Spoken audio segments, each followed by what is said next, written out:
Bueno, hoy vamos a hablar de alacranes o escorpiones. Como bien dice la sinonimia, ¿es lo mismo un alacrán o un escorpión? Sí, exactamente lo mismo. O sea, para la denominación que tenemos nosotros, bajo la lengua española, el alacrán o el escorpión es lo mismo. La diferencia surge desde el vocabulario que poseía anteriormente en España, cuando fue colonizada por los moros, donde la alusión árabe a la forma de decir escorpión era muy similar a alacrán. Eh, no lo voy a pronunciar por respeto a la colectividad musulmana y árabe, pero es muy similar la forma de pronunciar alacrán y escorpión en árabe. Ahora bien, ¿de qué vamos a hablar? Vamos a hablar de un artrópodo, ¿sí? Y la realidad es que tiene algunas características muy particulares e independientes de una clase, que es la clase arácnida, ¿sí? Y en este caso, un escorpión podría tener una similitud, ¿sí? Con una garrapata, con un opilion, ¿sí? Con una araña. Entonces, lo que podemos decir es que tiene ciertas características similares, y estas son que no poseen alas, ¿sí? Que no poseen antenas, que tienen un cuerpo dividido en cefalotórax y abdomen, que poseen 4 pares de pata, ¿sí? Un aparato bucal con quelíceros y pedipalpos, y cada una con su determinada particularidad. En el caso de los escorpiones, la mayoría son achatados dorso-ventralmente, o sea, son achatados así, para poder ingresar y poder desplazarse por los lugares donde se desplaza, ingresar a sus refugios, ¿sí? Ahora vamos a ver un poquito más qué tipo de refugios y cómo. La realidad es que tiene la particularidad que tiene los muy cercanos a lo que es el orificio bucal, los cuales son unas pequeñas tenacitas mandibulitas que tiene ahí cerca del aparato bucal. Los pedipalpos tienen una modificación, que son unas tenazas, ¿sí? Y muy similar a lo que es un cangrejo, sería la sinonimia. Aparte de eso, tiene un metasoma prolongado en forma de cola y termina en un teslón, ¿sí? Donde tiene la glándula de veneno o el bulbo de veneno. Tiene un ciclo de vida, sí, diferente al resto de los arácnidos o con alguna particularidad especial.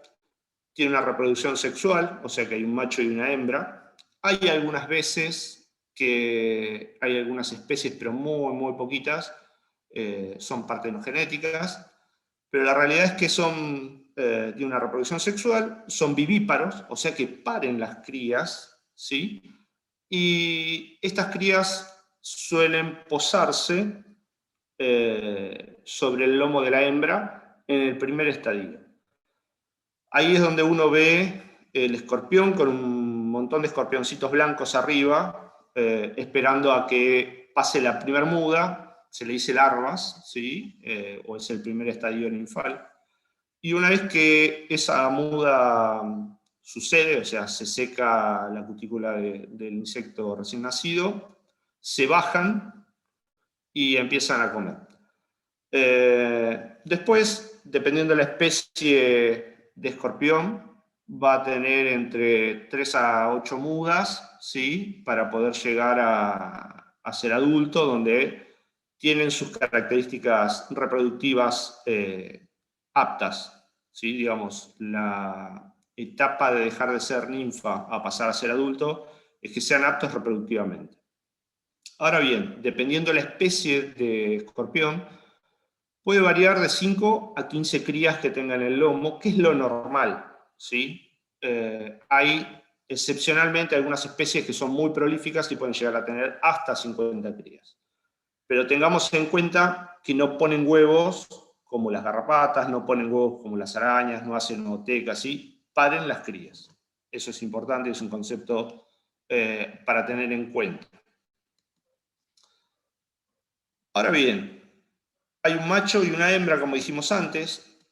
El macho y la hembra tienen una particularidad, que donde tienen el opérculo genital, tiene una especie de peine, ¿sí? La mayoría le dice peine, donde el macho lo tiene más desarrollada que la hembra, y se utiliza, o las utiliza el macho, un pequeño cortejo a la hembra al momento de unir los opérculos genitales.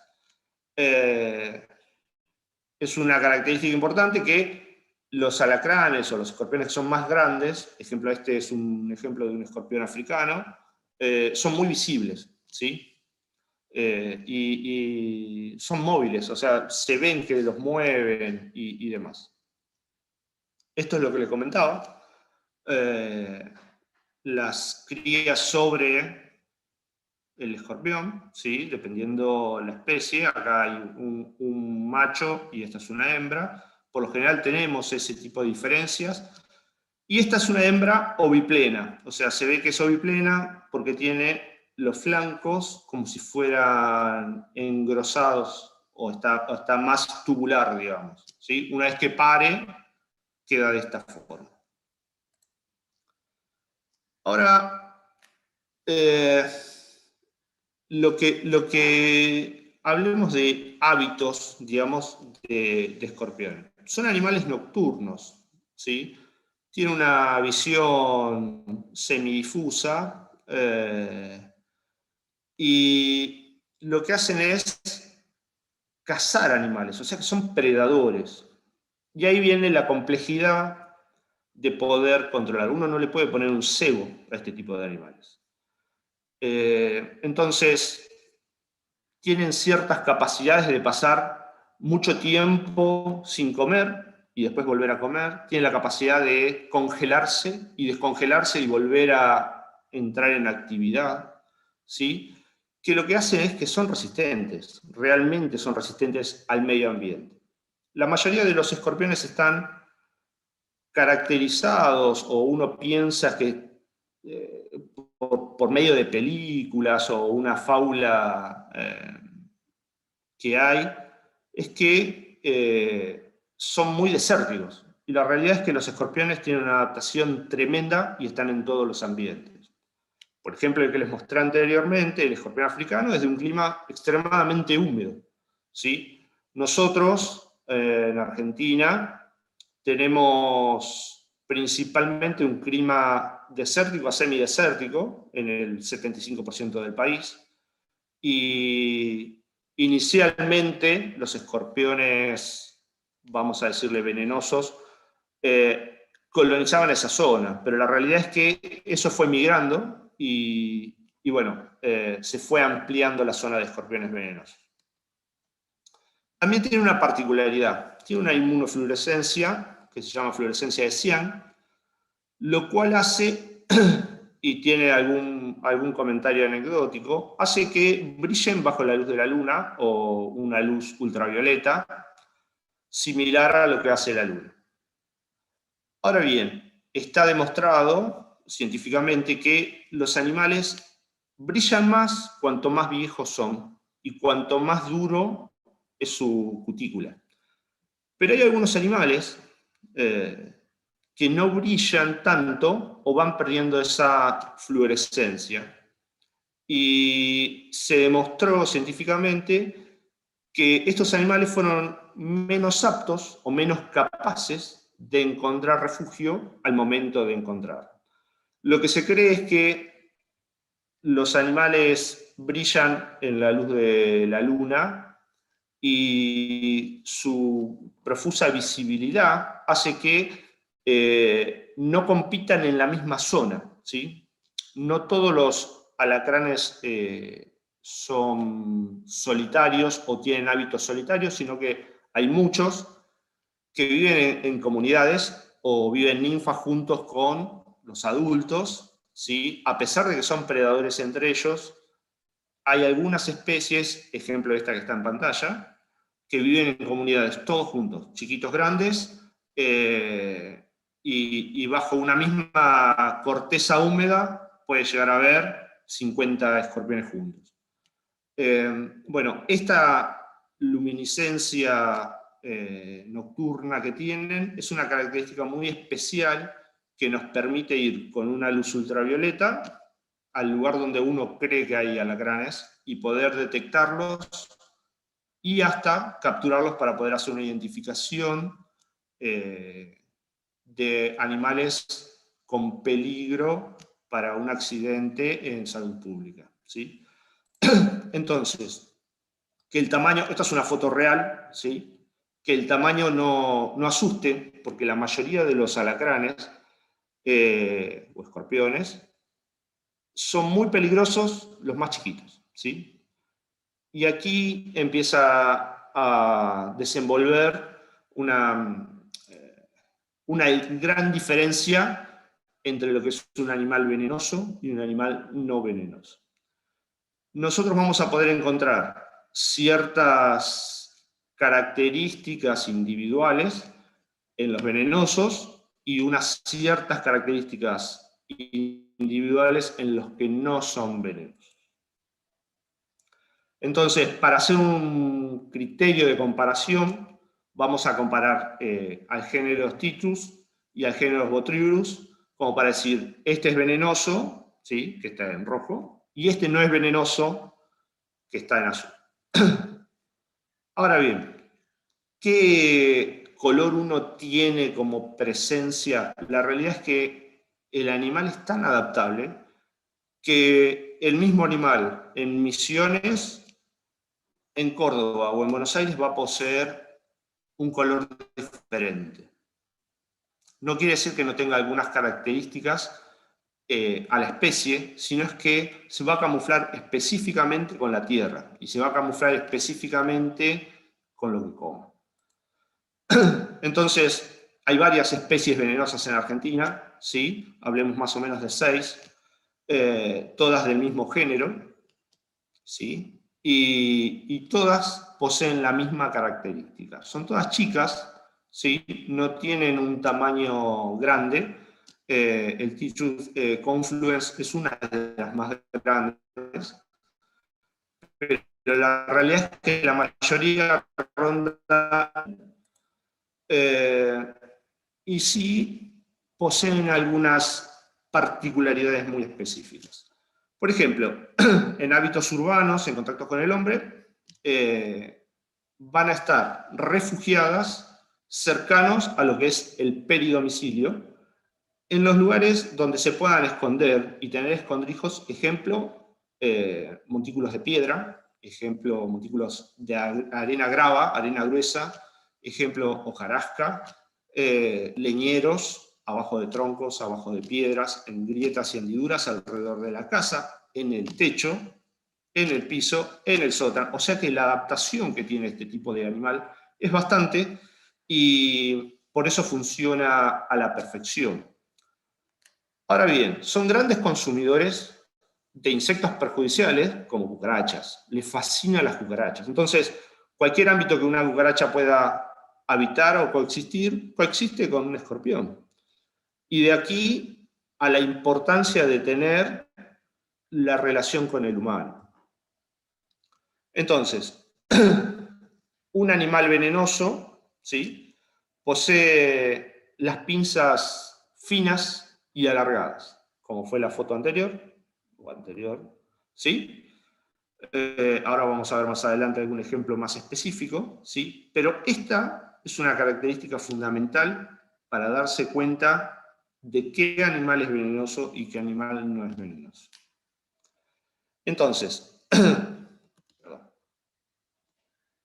el Botryurus posee las pinzas un poco más anchas, ¿sí? Más gruesas y cortas, contra el género Titus, que posee las pinzas más finas y alargadas. Pero no es la única característica.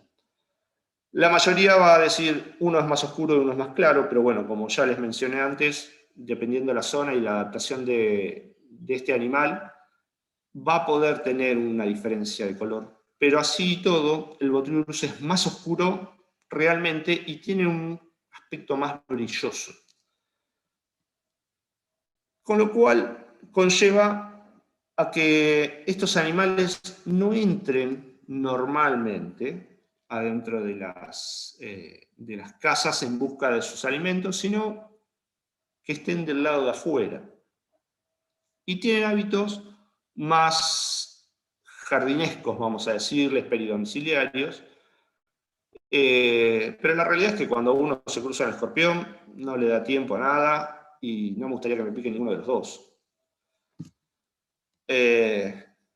Entonces, esta característica que les mencioné antes, ¿sí? La de las pinzas, una pinza corta y gruesa como por ejemplo el Botryurus bonaerensis, muy de la pampa de Buenos Aires, y el Titus, ¿sí? Una pinza fina, delgada, con una cabeza gruesa, pegado ya a los segmentos principales. Estas son herramientas de captura, ¿sí? O sea, lo usan como tenaza de captura, como manos para acercarse el alimento hacia la boca, digamos, y poder empezar a digerir, como una forma de sujetar a la presa antes de picarla, ¿sí? Y ahí entra el segundo método de reconocimiento, pero hay que tener la vista bien usada, ¿sí? Que es que el telson, ¿sí? Que sería la punta de la cola donde tiene el aguijón, le dicen que tiene un doble aguijón. La realidad es que tiene una apófisis subacular, los animales venenosos, y tienen un aguijón simple, vamos a decirle, los animales que no son venenosos. Aparte de todo eso, también tienen una cierta cantidad de vellosidades que lo que hacen es, le dan un sentido táctil al animal. Entonces, aguijón simple, pinzas ensanchadas, color oscuro brilloso, estamos hablando más de un Botryurus. Pinzas finas, alargadas, un color no brilloso, sino más opaco, con algunas características especiales que uno cuando ve uno puede identificar uno, ya después el resto los ve y se da cuenta.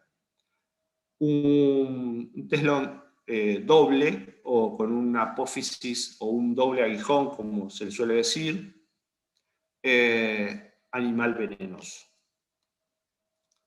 Entonces, teniendo en claro estas atribuciones de cada animal, tendríamos un ejemplo aquí de un Titus trivitatus, ¿sí? Con esas líneas normales que tiene sobre el lomo, ¿sí? O un confluens, donde es un poquito más opaco, pero también tiene una especie de líneas, es más oscuro,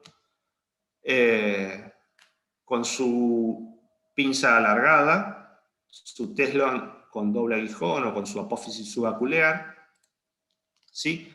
Y el Botryurus, ¿sí? Con un pleno ejemplo de sus pinzas engrosadas y más cortas, con un aguijón simple y con un color oscuro brilloso. Eso nos daría la característica de que estaríamos en la línea del Botryurus.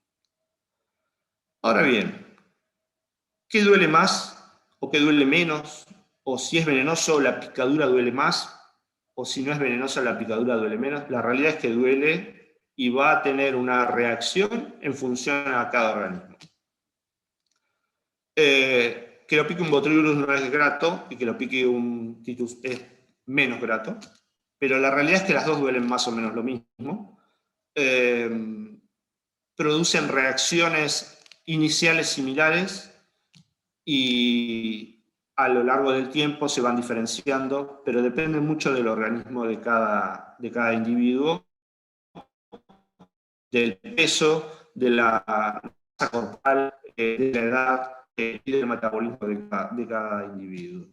La realidad es que, como siempre pasa, para los niños son un poco más peligrosos, podría de extremadamente peligrosos, y para los adultos la realidad es que son peligrosos en función a su reactividad hacia la picadura. ¿Qué quiero decir con esto? Si una persona es alérgica y lo pica un alacrán, va a tener más chances de que la reacción sea mucho más grave que una persona no alérgica, ¿sí? Como pasa con las abejas, como pasa con muchos insectos. Lo bueno de esto es que normalmente a uno lo va a picar una o dos veces un alacrán, una abeja le puede picar un enjambre entero. Ahora bien, esto es una fuente del 2009, ¿sí? Entre el 2005 y el 2009, de casos de escorpionismo en Argentina, ¿sí? Casos en salud pública donde, esto es un gráfico que lo saqué de un informe de salud pública de Nación, donde dice que entre el 2005 y el 2009 hubo una X cantidad de accidentes con escorpiones. ¿Para qué tomé esto? No para mostrar dónde está la mayor cantidad de casos, sino para ver la distribución, ¿sí? O sea, la distribución marcada, ¿sí? Realmente es desde el sur de la provincia de Río Negro hacia el resto de Argentina. Hacia el norte, toda la Argentina posee escorpiones venenosos y no venenosos. De acá para el sur, o sea, del sur de Río Negro hacia Tierra del Fuego, hay menos cantidad y no hay registrado casos de escorpiones o por lo menos de casos de escorpionismo con riesgo en salud pública. Estos datos lo que se toman es informes de picaduras en un centro de salud, ¿sí? Entonces, el veneno de un escorpión, como reacción en sí, tiene una reacción inicialmente como cualquier picadura, a una hinchazón, un punto, un hinchazón, empieza a quemar, levanta temperatura, pero la realidad es que si es venenoso, como decía, inicialmente ambos tienen una característica similar, pero cuando son venenosos tiene un efecto neurotóxico. Principalmente empieza a actuar sobre la acetilcolina y empieza a tener alguna reacción en el sistema nervioso. Grave si la persona no acude al médico o al centro de salud correspondiente. Hoy, por suerte, en Argentina, los médicos están entrenados en casi toda la zona donde hubo ya accidentes y saben no solo identificar, sino también saben tratar. Este es un claro ejemplo de lo que les decía antes. Mismo género, diferente zona, diferente color, ¿sí? Y uno se lo puede confundir. Pero la realidad es que a medida que uno se va haciendo el ojo, se hacen casi inconfundibles. Ahora bien, estos son lo registrado en otro ejemplo del Ministerio de Salud Pública, donde, ¿sí? Esa es una información vieja, pero como para que vean que la migración de todos estos escorpiones fue haciéndose hacia el sur. ¿Y cómo migran estos escorpiones? La realidad es que su principal medio de migración es la leña, los postes o los intercambios de materiales agrícolas o peridomiciliarios de una provincia a otra o de una zona a otra.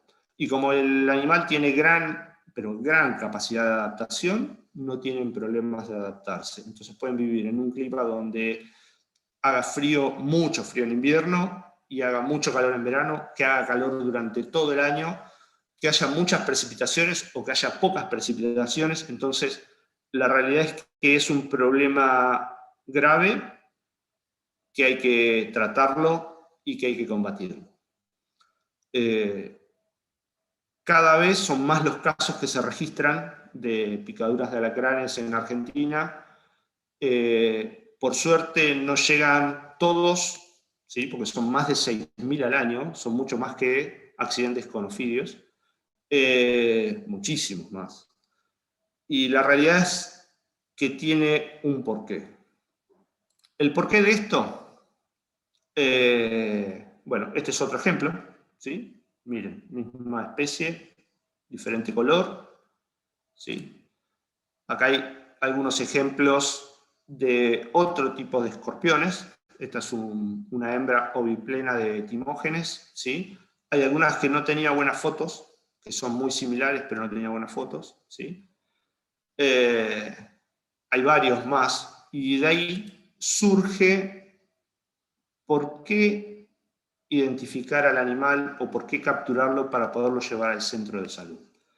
Para poder tener un tratamiento adecuado y un control principalmente, porque muchas veces el tratamiento no es hacer nada, sino es hacer un control efectivo. Entonces, las transiciones, digamos, o qué es lo que pasa con una emergencia médica al momento de tener un accidente con estos animales. El tiempo de respuesta tiene que ser inmediato, porque es una picadura de animal venenoso, con riesgo para la salud, y la ventana es bastante corta. ¿Qué es corta? Y la realidad es que si uno va a tener un problema irreversible y serio, son 2 horas. Entonces, hay que remitir en lo posible el animal entero, porque muchas veces pasa de que la picadura va en consecuencia de haberlo aplastado o de haberlo pisado posteriormente a que a uno lo hayan picado. Y después de eso hay que llevarlo al centro de salud. ¿Para qué? Para que diagnostiquen la picadura, si es efectiva o no, si la picadura tuvo se involucró un animal venenoso o no, y tener el tratamiento, observación y tratamiento adecuado. Entonces, en el ámbito de peridomicilio ya lo describí, pero hojarascas, piedras, le gustan mucho los bloques de cemento, los bloques de conchilla, los prearmados, abajo de las maderas, abajo de las chapas. La realidad es que es un cazador al acecho. Entonces va a estar escondido en todos los lugares donde pueda conseguir alimento, esperando que su alimento pase por adelante, porque no se desplazan grandes distancias. Sí van migrando y sí van desplazándose en función a seguir a su alimento. Como una manada de leones, como una... La realidad es que van haciendo eso. Y a medida que se van sobrepoblando los lugares, van colonizando otras áreas cercanas, pero las van colonizando. Entonces, a medida que se va moviendo, el foco se va ampliando, ¿sí? Entonces, peridomicilio es todo eso.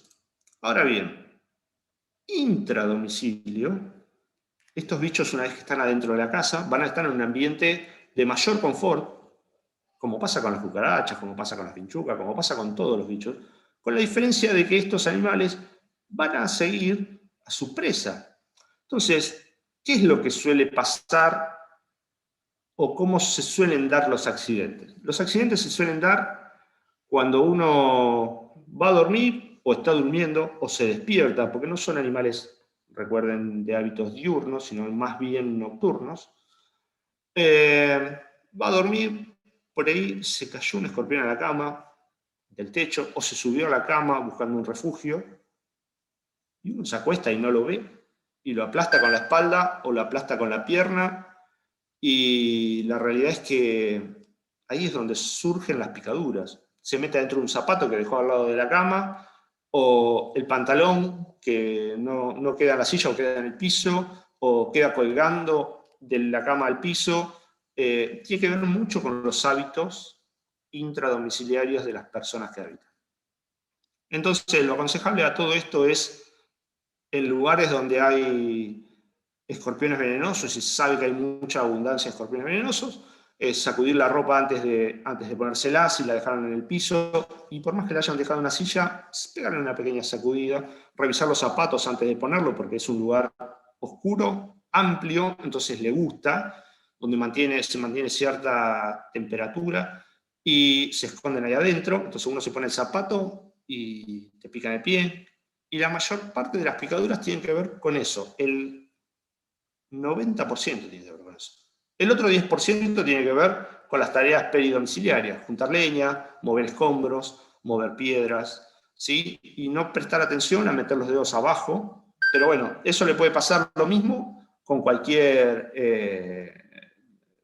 ofidio o con alguna araña venenosa, ¿sí? Entonces, tener en cuenta ese tipo de accidentes es importante. Ahora bien, si uno tiene una habitación con los niños jugando y tiene juguetes en el piso, como suele pasar, y un escorpión se mete entre medio de los juguetes, ya empezamos con problemas más serios. Una picadura para un niño menor a 2 años es de extremadamente grave a muy, muy grave, donde las reacciones pueden ser terribles. Un niño de 2 años a 5 más o menos, la reacción es muy grave, ¿sí? Pero no tan grave como un niño más chico. Y a medida que uno se va haciendo más grande, o se le endurece un poco la piel, no, la realidad es que toma volumen y diluye la cantidad de veneno que tiene, se hace un poco menos grave y más tratable. Y bueno, y como dije antes, cada va a ser independiente al organismo y el metabolismo de cada persona. Pero bueno, como para quedar en claro, todos los accidentes son graves con escorpiones, sea venenoso o no, hasta que se identifique. ¿Qué hay que hacer? Ir al centro de salud, ¿sí? Más cercano posible y lo más rápido posible.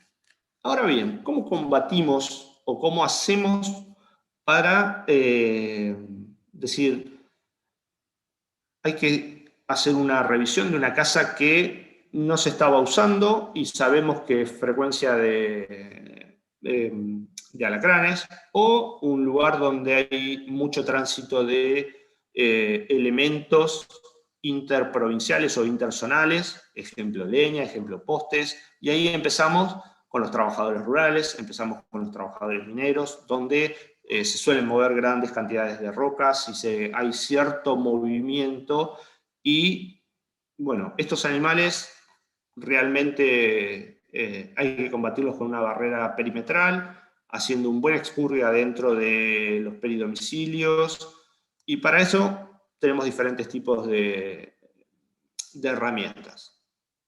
Principalmente tenemos para lo que es intradomiciliario y con muy buen expurgue, el Chemofob, ¿sí? Que es un aerosol de descarga total. Lo que va a hacer es que todo lo que esté salga, ¿sí? Eso es bastante bueno. Un plan B sería para usar en grietas y hendiduras, como está catalogado, un buen producto que es perfeno, ¿sí? Y algo residual, ¿sí? Puede ser demoledor, ¿sí? Que es una betacipermetrina, sin olor, bastante buena, donde tenemos una residualidad bastante prolongada. Ahora bien, ¿podemos usar algo más residual todavía intradomiciliario? Sí, ya nos tendríamos que ir a un microencapsulado, ¿sí?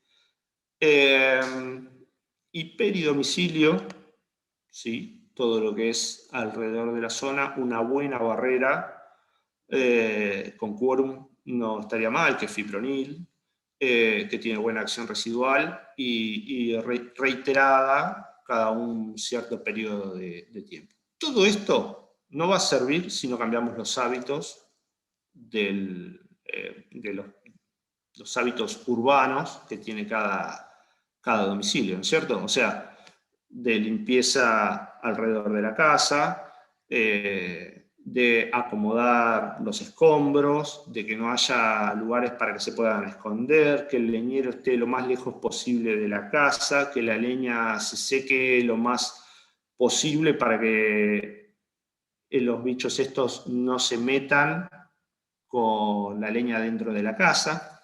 Entonces, todo eso tiene una relación con los tratamientos que uno vaya a hacer. Y así todo, como es un animal muy adaptable, puede encontrar algún lugar, ejemplo, cañerías del desagüe, donde está su alimento, principalmente cucarachas, que pueda encontrar un ingreso a la vivienda, ¿sí? Entonces hay que usar todas las normas para poder,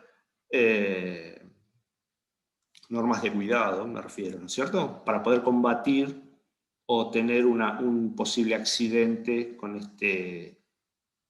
este amigo o enemigo en función a los ojos de quien lo mire.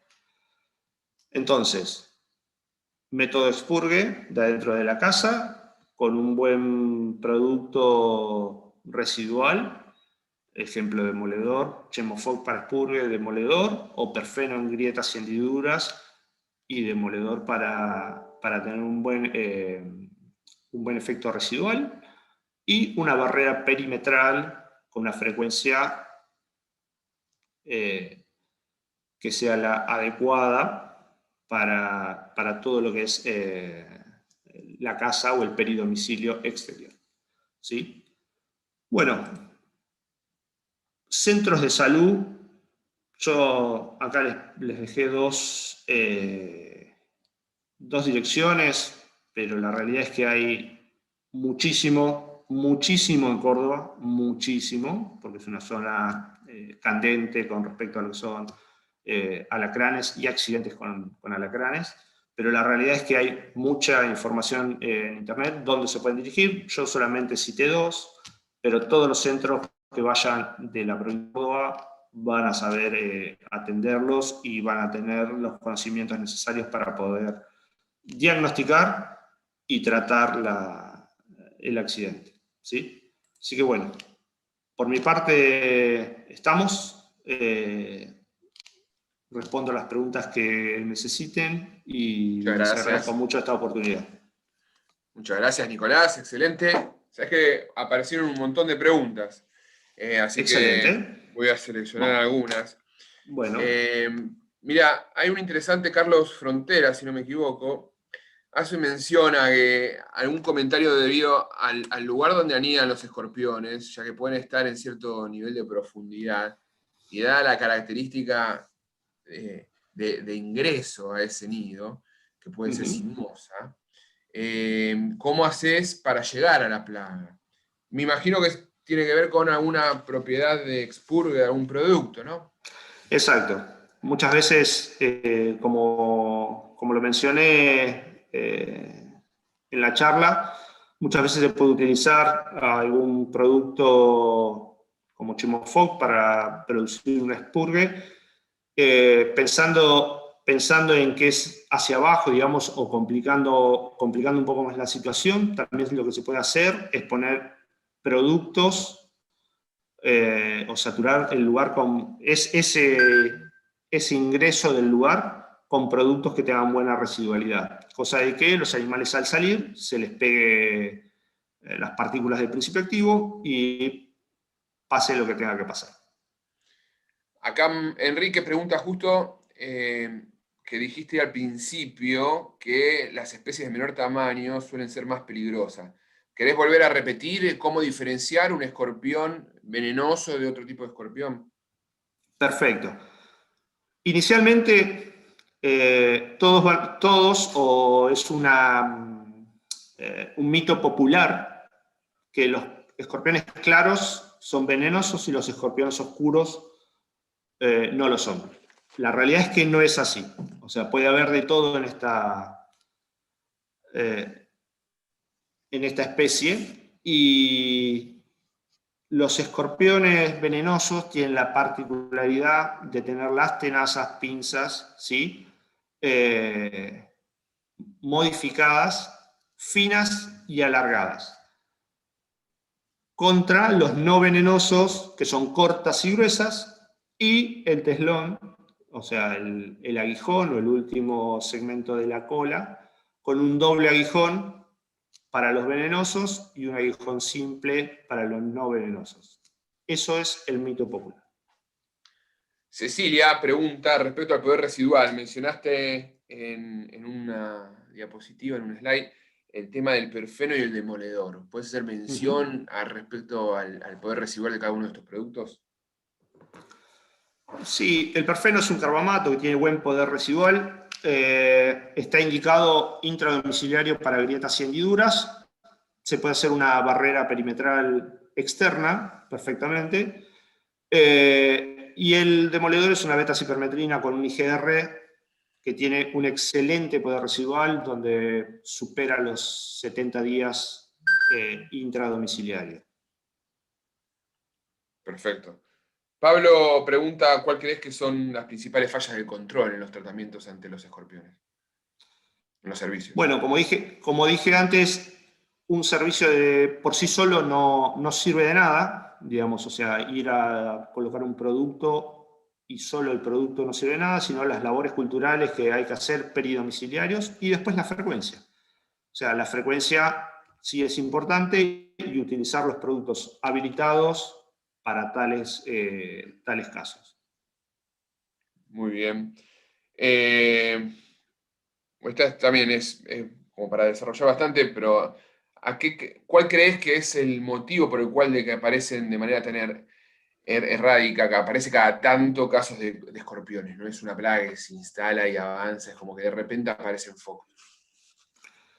La realidad es que eso tiene mucho que ver a los accidentes específicamente, tiene mucho que ver al ámbito humano, digamos, a cómo el humano se relaciona con el medio y aparecen cada tanto específicamente porque uno no todos los días tiene el entorno de la misma forma y no todos los días están las plagas de la misma forma. O sea, la realidad es que adentro de la casa uno puede andar un escorpión caminando durante un año y nunca lo vio, y un día se metió dentro de un zapato y cuando metió el pie dentro del zapato, lo picó.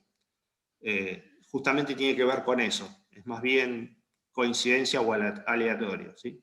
Bien, acá Humberto pregunta si hay algún grado de correlatividad entre la inanición y el veneno, la peligrosidad ante la picadura.